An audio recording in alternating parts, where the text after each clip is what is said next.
ચલો આજે જોઈ રહ્યા જે આપણે ડીઝલ મિકેનિક આઈટીઆઈનું ચેપ્ટર 20 જે છે એમાંથી કેટલા એમસીક્યુ નીકળે જોઈએ. તો ચેપ્ટરનું નામ છે પેલા ફાઇલના પ્રકાર ચેપ્ટરનું. ચલો એમાંથી પહેલા આપણે જોઈએ કે ફાઇલ આપણે 19મું ચેપ્ટર જોઈએ કે કેટલું બેઝિક સ્ટ્રક્ચર આખું બધું.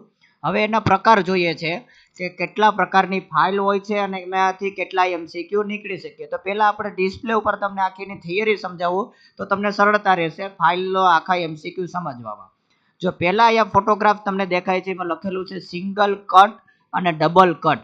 જો આ ફોટોગ્રાફમાં તમે જોઈ શકો છો કે સિંગલ કટ ફાઇલ એટલે શું કે આ ફાઇલમાં જો આડા લીટા જે છે થ્રેડ કહેવાય ને કે એક જ ડાયરેક્શનમાં સીધી દિશામાં એક જ દિશામાં બધાય હોય છે.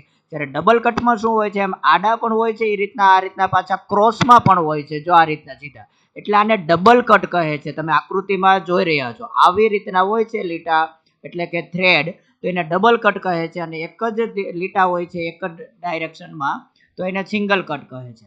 આ પ્રકારની ફાઇલ છે એને રાઉન્ડ ફાઇલ કહે છે. કોઈ પણ હોલ હોય એમની અંદરથી મટીરિયલ દૂર કરવું હોય આપણે તો રાઉન્ડ ફાઇલથી દૂર થાય. અને આ જે છે હાફ રાઉન્ડ છે, આ અડધો ગોળ છે, બરોબર ફાઇલ. હવે અહીંયા બાજુમાં આકૃતિ દર્શાવેલી છે ફાઇલ એને આપણે રાસ્પ કટ ફાઇલ પણ કહી શકાય. જો એમાં આ રીતના ટીથ જે સીધી લાઈનમાં જો અહીંયા જોઉં છો સીધી લાઈનમાં જે ટીથ હોય એને બદલે આ ટાઈપના ટીથ હોય છે, ખાંચા જેવા થોડાક દેખાય છે ને રાસ્પ કટ ફાઇલ કહેવામાં આવે છે. અહીંયા બીજા બધી પણ ફાઇલના પ્રકાર જે છે એ તમને આકૃતિમાં દેખાય, ફ્લેટ ફાઇલ, નાઇફ ફાઇલ, બરાબર, હાફ રાઉન્ડ, આવી રીતના ફાઇલના પ્રકાર હોય છે. જો હવે એમાંથી જોઈએ એમસીક્યુ કેટલા નીકળે કે પહેલો જ છે કે એક જ દિશામાં દાતાની આડી હાર હોય એવી ફાઇલને કયા પ્રકારની ફાઇલ કહેવાય. હમણાં જ આપણે જોયું છે કે એને ડબલ કટ કહેવાય, સિંગલ કટ કહેવાય, રાસ્પ કટ કહેવાય કે સ્મૂથ ફાઇલ કહેવાય. તો એક જ દિશામાં હોય તો એને શું કહેવામાં આવે છે? જો અહીં આકૃતિમાં તમે જો ફરીથી પાછું આ રીતના એક જ દિશામાં થ્રેડ હોય ને શું કહેવાય? Single cut. અને આ રીતના એક દિશા અને પછી ફરીથી પાછી આ રીતના દિશા થતી હોય બે તો એને ડબલ કટ. પણ અહીંયા આપણે શું કીધું છે? એક જ દિશામાં આડી હાર તો એને શું કહેશું આપણે? Single cut file. તો જવાબ શું આવશે અહીંયા આપણે ઓપ્શનમાંથી?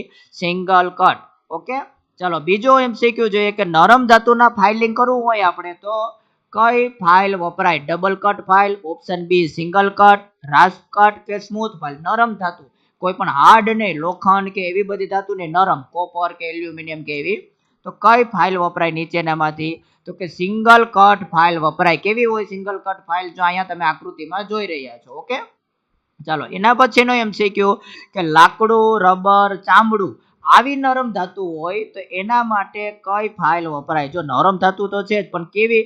લાકડું અને રબર ને એના જેવી. તો કઈ ફાઇલ વપરાય? અહીંયા ઓપ્શન આપેલા છે ડબલ, સિંગલ, રાસ્પ ને સ્મૂથ, બરોબર. ઓકે, તો આપણે પેલા જોઈએ. જો અહીંયા આકૃતિમાં તમે જોશો તો વધારે તમને આઈડિયા આવશે. એક લાકડું છે અને એની અંદર એક ભાઈ જો આ રીતના ફાઇલિંગ કરી રહ્યો છે. તો જોજે તમને આ ફાઇલ દેખાય છે, કેવા પ્રકારની ફાઇલ દેખાય છે? આપણે હમણાં જ પહેલા પેજમાં બધી પ્રકારની ફાઇલો જોઈ છે. તો આવા પ્રકારની ફાઇલને કહેવામાં આવે છે રાસ્પ કટ ફાઇલ. કયા પ્રકારની ફાઇલ કહેવામાં આવે છે? રાસ્પ કટ. જોજો ફરીથી અહીંયા આપણે કેવી હોય? જો અહીંયા સાઈડમાં મેં આકૃતિ આખી ફાઇલની બતાવી છે. આવો જે આકાર હોય ને રાસ્પ કટ કહેવાય, આવા થ્રેડ હોય ને.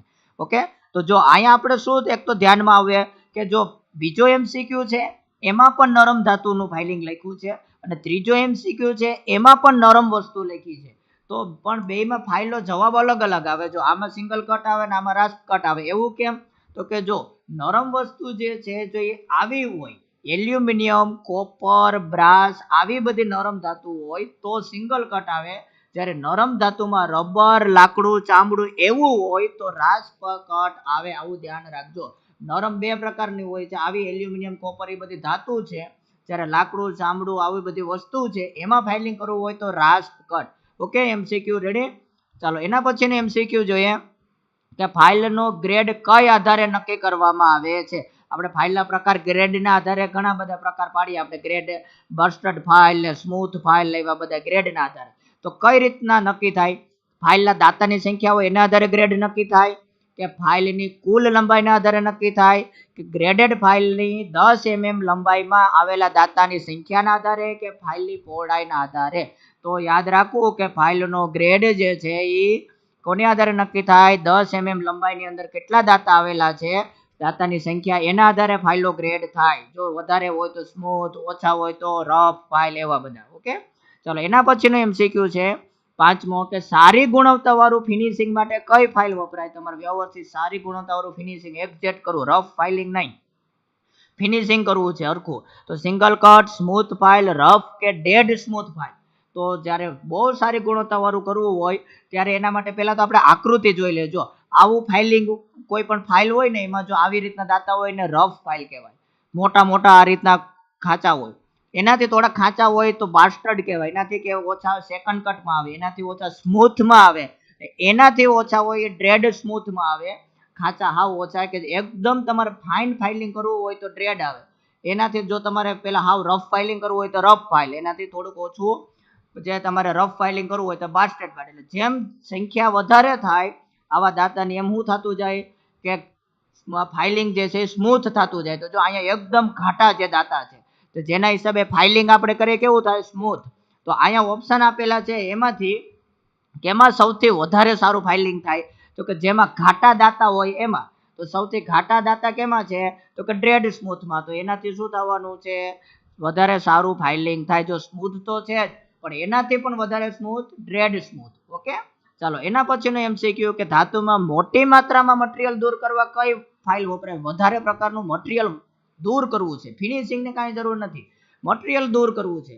તો રફ વપરાય, બાસ્ટર્ડ વપરાય, સેકન્ડ કટ કે શું થાય? તો ઓબ્વિયસ છે કે જેમાં દાતા મોટા ખાંચા વધારે હોય તો વધારે મટીરિયલ કાઢવાના છે.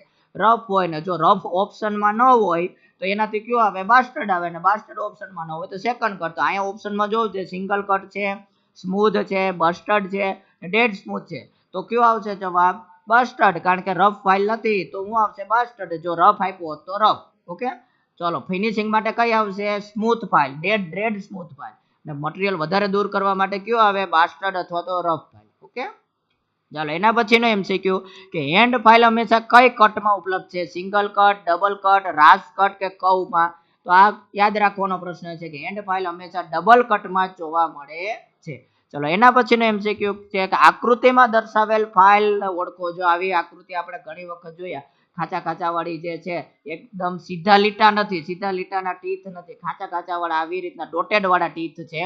તો એને રાસ કટ કહેવાય, સ્મૂથ કહેવાય, સિંગલ કટ કહેવાય કે ટ્રાય સ્ક્વેર કહેવાય? શું કહેવાય? રાસ કટ કહેવામાં આવે છે. ચલો એના પછીનો MCQ છે કે રફ ફાઇલમાં દાતાની સંખ્યા કેટલી? તમે રફ ફાઇલ ગમે તે જોઈએ, અહીંયા આપણે MCQ જો અહીંયા રફ ફાઇલમાં જોયા છે દાતાની સંખ્યા, બરોબર? આમાં તો એમાં કેવી હોય દાતાની સંખ્યા? તો કે 6 થી 18 પ્રતિ mm. 1 mm ની અંદર 6 થી 18 દાતા હોય છે. કેની અંદર? રફ ફાઇલની અંદર. ઓકે, ચાલો આવી રીતના આમાંથી MCQ નીકળે છે. તે તમે એવું હોય તો ફરીથી એક વખત આખો વિડીયો જોઈ જાઓ તો ડબલ વખત રિવિઝન થઈ જાય અને તમારી CBT એક્ઝામ માટે ડીઝલ મિકેનિક વાળાને બહુ જ કામના વિડીયો થશે.